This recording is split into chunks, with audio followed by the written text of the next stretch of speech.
Good evening friend. दोस्तों आज हम बात करने वाले हैं कॉर्डिनल यूटिलिटी के कॉन्सेप्ट में। आगे चलकर हमारे पास एक लॉ आता है दोस्तों। उस लॉ का नाम क्या है? लॉ का नाम है law of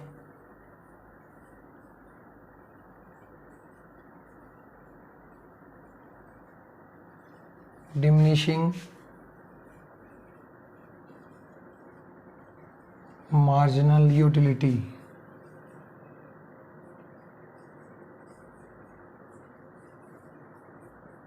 law of diminishing marginal utility के बारे में पढ़ेंगे दोस्तों आज हम।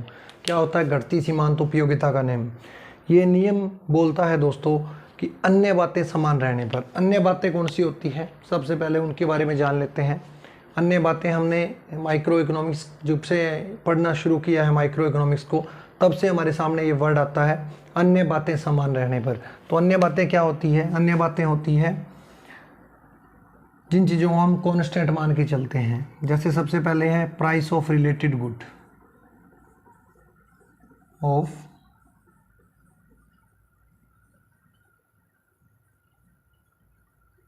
Price of related goods, habit of the consumer and trust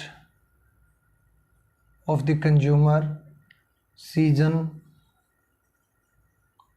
ठीक है। इसके अलावा इनकम ऑफ द कंज्यूमर, ठीक है। ये सारी जो चीज़ें होती है दोस्तों, इनको क्या बोलते हैं हम? इनको बोलते हैं सेटस पेरिबस।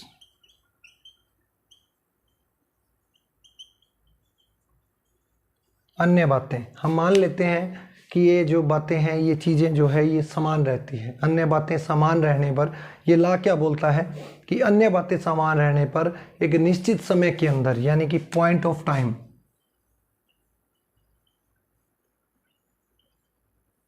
ठीक है। पॉइंट ऑफ टाइम, एक होता है पॉइंट ऑफ टाइम, एक होता है पीरियड ऑफ टाइम, ठीक है। निश्चित समय और निश्चित अवधि के अंदर डिफरेंस होता है।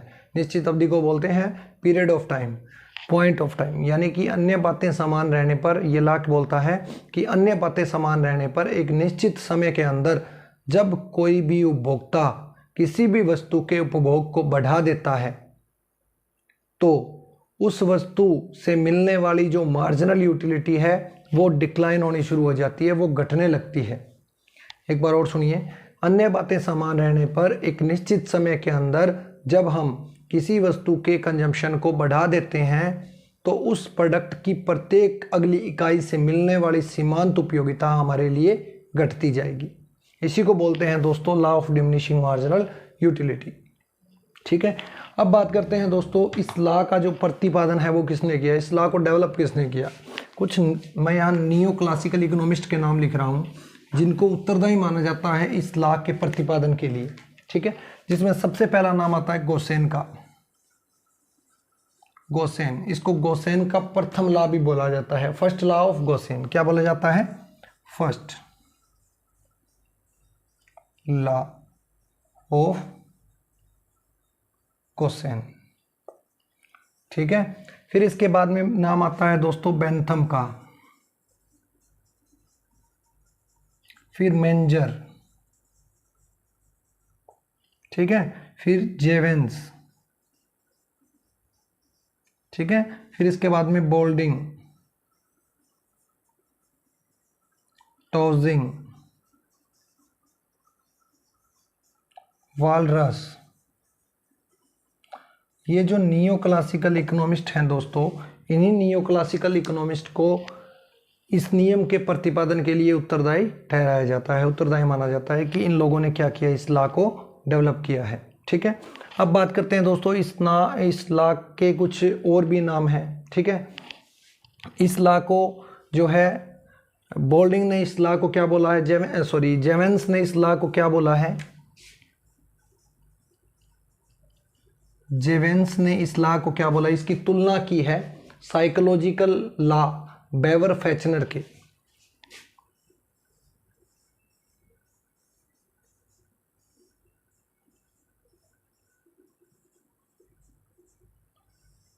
बेवर फैचनर एक साइकोलॉजिस्ट है, उनका नियम है, एक मनोवैज्ञानिक नियम है उनका, उस लॉ से इसका कंपैरिजन किया है किसने? जेवेंस ने। जेवेंस ने कहा है कि ये वेबर फैचनर के मनोवैज्ञानिक नियम की तरह लगता है। ठीक है, दूसरी चीज़ इसको गोसेन का फर्स्ट लॉ बोला जाता है। उसके अलावा दोस्तों बोल्डिंग ने भी इसको एक नया नाम दिया है। प्रोफेसर बोल्डिंग के अकॉर्डिंग क्या नाम है इस लॉ का? प्रोफेसर बोल्डिंग के अकॉर्डिंग टू बोल्डिंग क्या कहते हैं कि इस लॉ को उन्होंने क्या बोला है? Law of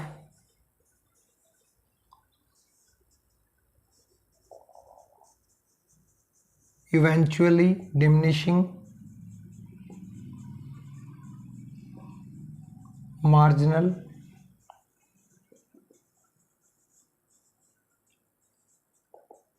utility.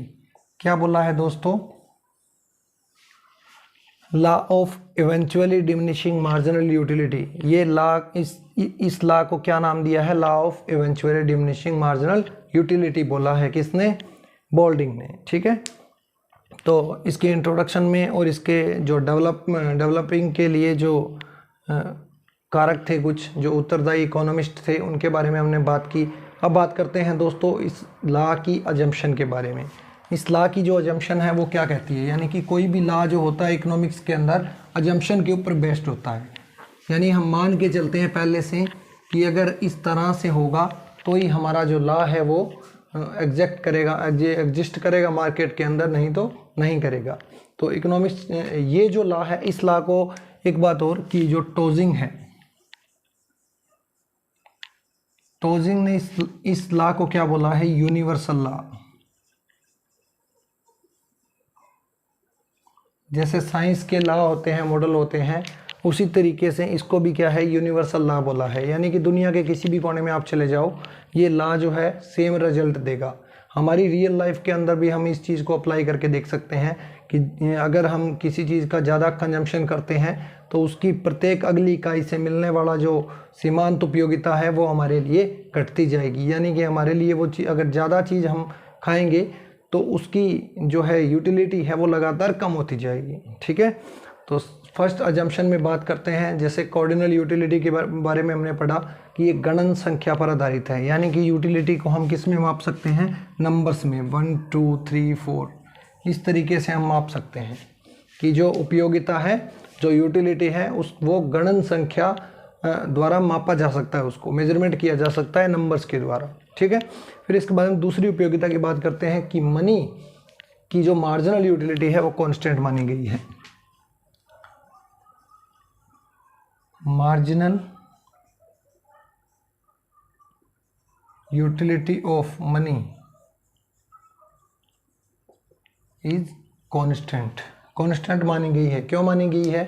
क्योंकि दोस्तों दूसरी वस्तुओं की जो उपयोगिता है उसको हम मनी के रूप में मापते हैं, मुद्रा के रूप में मापते हैं। इसलिए आइडियल रिजल्ट हमारे को मिल सके, इसलिए हमने मनी की जो यूटिलिटी है उसको क्या मान लिया? जो मार्जिनल यूटिलिटी है मनी की, उसको हमने कांस्टेंट मान लिया। उसके बारे में बात करते हैं दोस्तों।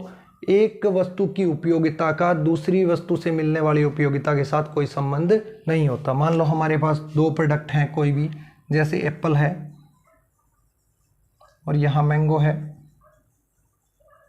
इससे मिलने वाली उपयोगिता मान लो 12 यूटिल है, इससे मिलने वाली उपयोगिता मान लो 10 यूटिल है। तो इन दोनों वस्तुओं से मिलने वाली उपयोगिता का आपस में कोई भी रिलेशन नहीं है, ना ये एक दूसरे को इफेक्ट करती है। ठीक है ना, तो इन दोनों का आपस में कोई भी, दो वस्तुओं से मिलने वाली अलग अलग उपयोगिता दोनों आपस के अंदर किसी भी तरीके से रिलेटेड नहीं होती, ना ही एक दूसरे को प्रभावित करती। ठीक है, ना तो इसके कारण ये बढ़ेगी, ना इसके कारण ये बढ़ेगी। ठीक है, ना एक के कारण दूसरी बढ़ेगी और ना एक के कारण दूसरी कम होगी। ठीक है, फिर इसके बारे में बात करते हैं दोस्तों कि होमोजीनियस प्रोडक्ट की बात की गई है। जो कंजम्पशन गुड है दोस्तों, कंजम्पशन गुड क्या होनी चाहिए?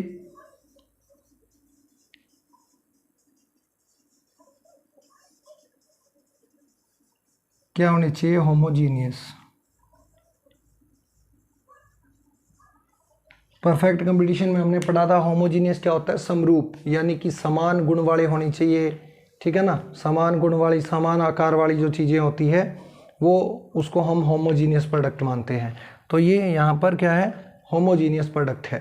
ठीक है, एक ही तरह की वस्तुएं होती है, इनकी क्वालिटी के अंदर, उनके साइज़ के अंदर कोई भी डिफरेंस नहीं पाया जाता। फिर इसके बाद में बात करते हैं दोस्तों कि किसी भी गुड्स का अगर हमें कंजम्पशन करना है तो वो कंटिन्यूसली करना है, उसके अंदर कोई भी टाइम लैग नहीं आना चाहिए। जैसे हम खाना खा रहे हैं तो एक रोटी खाई, उसके बाद ये नहीं कि हम आधे घंटे बाद एक रोटी और खा लें, फिर 1 घंटे बाद एक रोटी और खा लें। तो इस तरीके से अगर काम करेंगे तो ये लॉ फेल हो जाएगा। ये लॉ काम कब करेगा? जब हम कंटिन्यूसली किसी प्रोडक्ट का कंजम्पशन कर रहे हैं। जैसे चाय पीनी है तो 1 कप पिया, फिर दूसरा, फिर तीसरा, फिर चौथा। इस तरीके से अगर कंजम्पशन करेंगे तो प्रत्येक अगली इकाई से मिलने वाली सीमांत उपयोगिता घटती जाती है, नहीं तो क्या होता है दोस्तों, बढ़ती जाती है उपयोगिता। ठीक है ना, जैसे एक आइसक्रीम कप का कंजम्पशन हमने अब किया, एक शाम को कर लिया, एक कल सुबह कर लिया, उससे कोई फ़र्क नहीं पड़ेगा, हमारी यूटिलिटी उतनी ही रहेगी उसके लिए या बढ़ने लगेगी। ठीक है ना।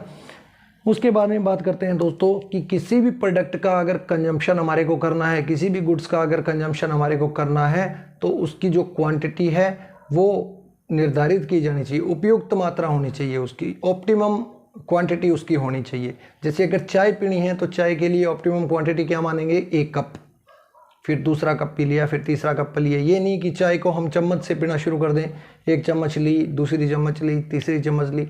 अगर इस तरीके से अगर हम यूनिट को डिसाइड कर लेंगे, क्वांटिटी को डिसाइड कर लेंगे तो उससे क्या होगा? ये लॉ फेल हो जाएगा। ठीक है। फिर इसके बाद में बात करते हैं दोस्तों, जो मेन सबसे इसके अजम्पशन है वो है रैशनल कंज्यूमर।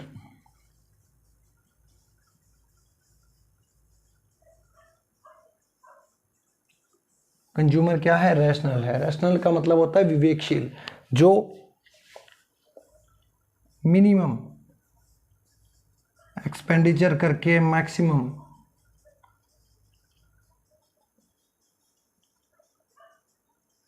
सेटिस्फैक्शन गेन करना चाहता है, कम से कम खर्च करके ज़्यादा से ज़्यादा बेनिफिट लेना चाहता है, वो क्या होता है? वो होता है दोस्तों रैशनल कंज्यूमर। ठीक है। तो इसके अलावा एक अजम्पशन और बाकी रहती है कि जो कंज्यूमर है इसको हमने अन्य बातों में भी मान लिया था वैसे, कि कंज्यूमर है जो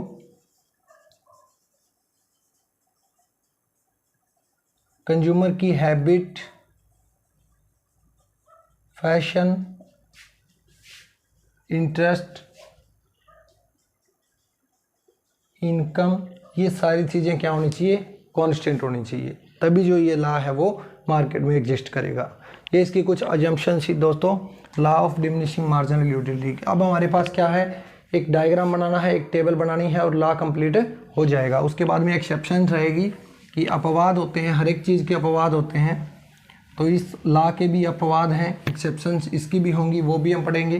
तो सबसे पहले बात करते हैं टेबल की, यानी कि हम बात करते हैं कि कोई एक कंज्यूमर है जो आइसक्रीम का कंज्यूम कर रहा है। आइसक्रीम कप का कंजम्पशन कर रहा है, पहले कप का कंजम्पशन करता है, फिर दूसरे का, फिर तीसरे का, फिर चौथे का, फिर पांचवें का, तो अलग अलग यूटिलिटी उसको मिलती है। चलिए बात करते हैं।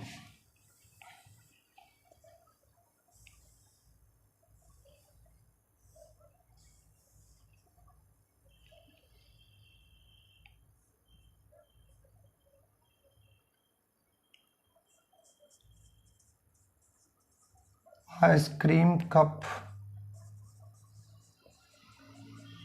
consumed by X person,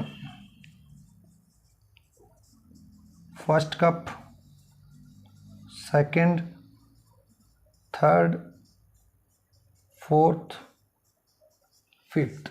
ठीक है, और एक है सिक्स्थ। ठीक है।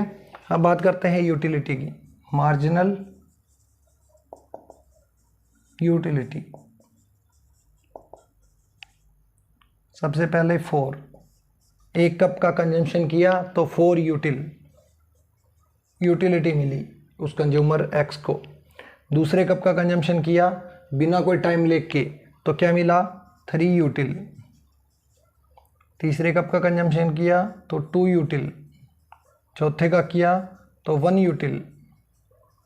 पांचवें का किया तो यूटिलिटी 0 हो गई। उस कंज्यूमर की जो भूख है अब वो शांत हो चुकी है, अब उसे और कुछ नहीं चाहिए। अब मान लो ये छठा कप भी उसको दे दिया तो वो क्या है? बीमार पड़ जाएगा, यानी कि -1 यूटिल हो जाएगी। नेगेटिव हो जाएगी वन यूटिल, उससे मिलने वाली उपयोगिता। चलो डायग्राम की बात करते हैं दोस्तों।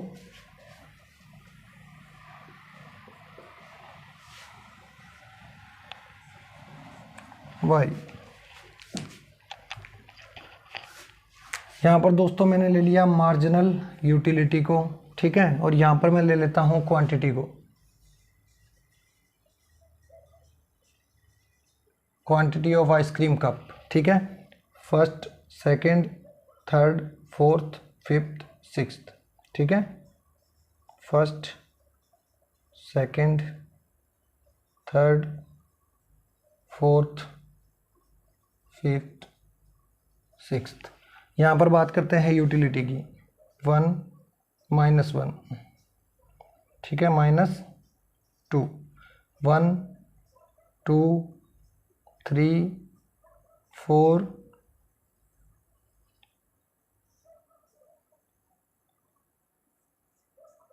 4 और 5,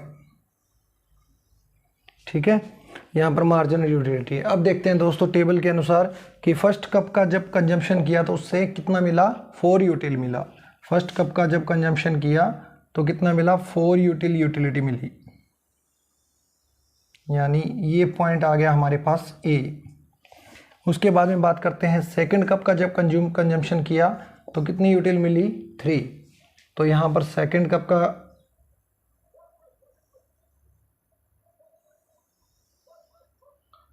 ये पॉइंट आ गया बी। अब बात करते हैं थर्ड कप की, तो 2 यूटिल, ये 2 यूटिल, और फोर्थ कप से मिली 1 यूटिल, फोर्थ कप से कितनी मिली, 1 यूटिल, ठीक है।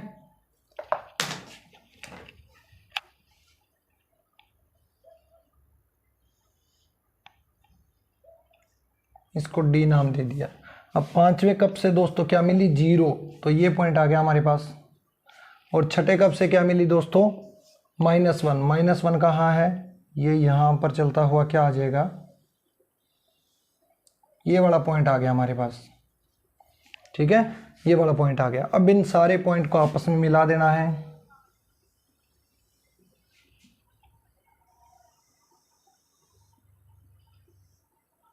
ये मार्जिनल यूटिलिटी कर्व हमारे पास आ गया, ठीक है। इस कर्व से भी हमें देखते ही पता चल रहा है कि यहाँ से ए पॉइंट से लेकर ई पॉइंट तक क्या है, पॉजिटिव है। इस ई पॉइंट पर आकर क्या हो जाता है, 0 यूटिलिटी हो जाती है। पहले 4 कप का कंजम्पशन करने पर जो यूटिलिटी मिल रही थी वो पॉजिटिव थी, घट रही थी लगातार लेकिन पॉजिटिव थी। जैसे ही 5वें कप को कंज्यूम किया तो यूटिलिटी क्या हो गई, 0 हो गई। और उसके बाद फिर छठे कप का कंजम्पशन किया तो क्या हो गई, नेगेटिव, ऋणात्मक उपयोगिता हो गई।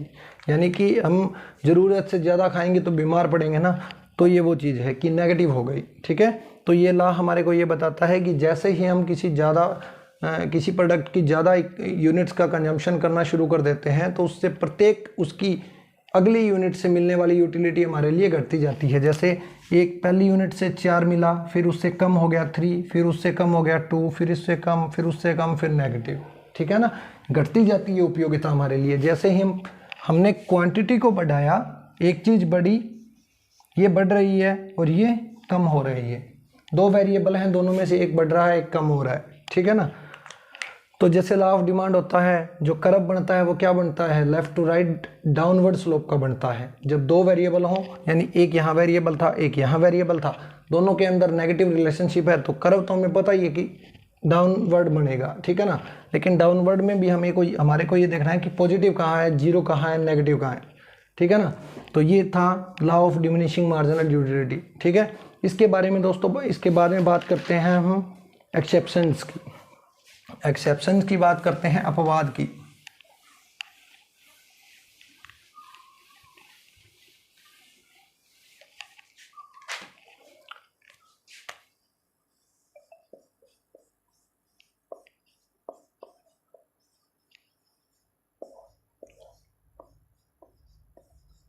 एक्सेप्शंस, इसके अंदर सबसे पहले आता है दोस्तों यूनिक एंड रेयर थिंग। क्या चीज, यूनिक,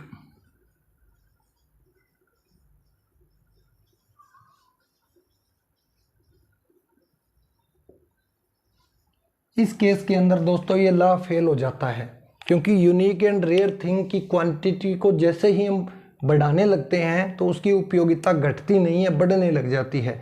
जैसे रेयर थिंग का मतलब कि दुर्लभ, जैसे पुराने दुर्लभ सिक्कों की बात कर लेते हैं, ठीक है ना, जो धातुओं के सिक्के होते थे, उनको अगर हम इकट्ठा करना शुरू कर दें तो उनसे मिलने वाली जो यूटिलिटी है वो हमारे लिए बढ़ती जाएगी। इसलिए यूनिक और रेयर थिंग जो बहुत कम मिलने वाली जो चीज़ है या सबसे अलग चीज़ है जो किसी के पास नहीं है, वो चीज़ अगर हमारे पास है तो हमारे लिए उसकी यूटिलिटी बढ़ती जाएगी। हम चाहेंगे कि ऐसी चीज़ें हमारे पास और भी हो, ठीक है ना। तो ऐसी सिचुएशन के अंदर क्या है, ये लॉ फेल हो जाता है। फिर इसके बाद में बात करते हैं मीजर्स की, यानी कि कंजूस व्यक्ति। अगर कंज्यूमर क्या है,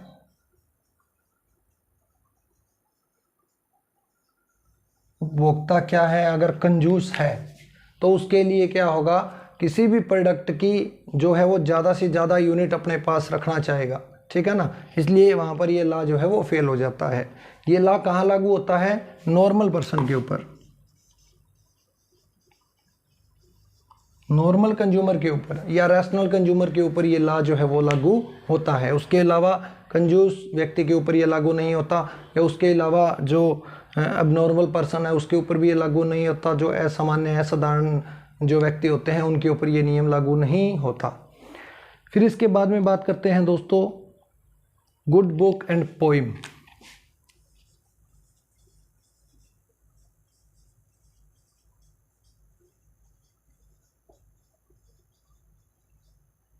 इस केस में दोस्तों ये लॉ लागू भी होता है और लागू नहीं भी होता। लागू होता कब है, होता तब है, मान लो अच्छी पुस्तकें हमने आज पढ़ ली, अब उसके 6 महीने बाद अगर हम पढ़ेंगे तो इसकी यूटिलिटी हमारे लिए बढ़ जाएगी, इसकी यूटिलिटी हमारे लिए बढ़ जाएगी, तब ये लॉ जो है फेल हो जाएगा, ठीक है ना। कि बार बार अगर किसी चीज़ को पढ़ेंगे तो क्या होगा, जैसे आज मैंने ये बुक पढ़ी तो मुझे अच्छा लगा, उपयोगिता बहुत ज़्यादा मिली, इसी तरह कल इन्हीं बुक को दोबारा अगर मैं पढ़ता हूँ, तीसरे दिन पढ़ता हूँ, चौथे दिन पढ़ता हूँ, 5वें दिन पढ़ता हूँ, तब ये लॉ जो है वो लागू होता है। यानी कि इन चीज़ों को बार बार अगर हम पढ़ेंगे एक ही बिना टाइम लेग के, तब तो लॉ लागू होता है। क्योंकि हम अगर बार बार किसी चीज़ को पढ़ेंगे तो चाहे वो अच्छी हो, हम उससे ऊब जाएंगे, हमारी वो चीज़ें याद हो जाएंगी, इसलिए क्या है ये लॉ वहाँ पर लागू हो जाएगा। लेकिन एक्सेप्शन कब बनेगा, अपवाद कब बनेगा, जब मान लो आज हमने इन बुक को पढ़ लिया, अच्छी पोइम को, अच्छी बुक को आज हमने पढ़ा, उसके 10 दिन बाद फिर पढ़ा, तो हमारे मन के अंदर यूटिलिटी उसकी ज़्यादा होगी, बढ़ जाएगी, उत्सुकता बढ़ जाएगी हमारी कि वो चीज़ हमने पढ़ी थी कभी, वो अच्छी थी, वो हम दोबारा और पढ़ें। इसलिए अगर 6 महीने 6 महीने साल के बाद में अगर उन चीज़ों को गैप टाइम लेग के दौरान अगर पढ़ते रहें, तब क्या है उनसे मिलने वाली जो यूटिलिटी है वो हमारे लिए बढ़ती जाएगी। इसलिए इस जो ये वर्ड मैंने लिखा है गुड बुक एंड पोइम, इसके जो है 2 मीनिंग होते हैं, ये लॉ लागू भी होता है और नहीं भी होता। वो दोनों चीज़ें मैंने आपको बताई कि लागू कब होता है और लागू कब नहीं होता। अगर टाइम लैग है तब तो ये लागू नहीं होता, ठीक है ना। अगर टाइम लैग नहीं है तब ये लॉ लागू होता है, ओके।